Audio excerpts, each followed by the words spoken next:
11. novembris, Lāčplēša diena, ir viena no svarīgākajiem svētkiem visiem karavīriem.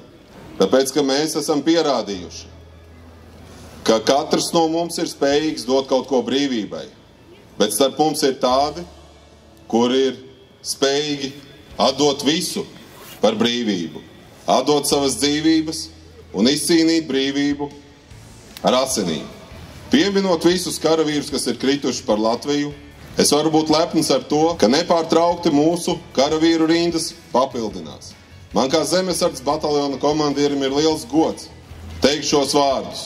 Bataljona virsseržants, uzsākt zārasta došanas ceremoniju. Uzņemoties Zemesarga pienākumus un apzinoties atbildību savas tautas un likuma priekšā, Novērtē to, ka tu esi dzimis Latvijā, novērtē to, ka tev ir tuvu cilvēki apkārt, novērtē to, ka tev raķetes apkārt nelido, novērtē to, ka tu vari vienkārši atnākt, zem lietus, bet pateikt paldies kādam.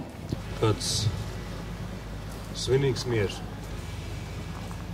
un klusums spirdzinoši šeit Allažu valda, kuru Latviju tautas varoņi pēc cīņām mūžam iegās naužu, pēc darbiem diženiem, kad atpūšas viens otram blakus, šā Latviju tautas svētnīcā, brāļu kapsētā.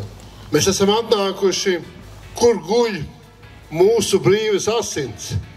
Tie ir strēlnieki. Viņi vēl nezināja, kāda būs valsts, bet viņi zināja, svešu varu vajag no viņas padzīt. Un viņi bija gatavi jau mirt.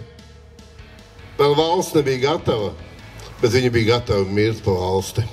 Daudzi no viņiem, no strēlniekiem, pēc tam piedalījās brīvības cīņās. Citi bija leģionāri, kurelieši, partizāņi.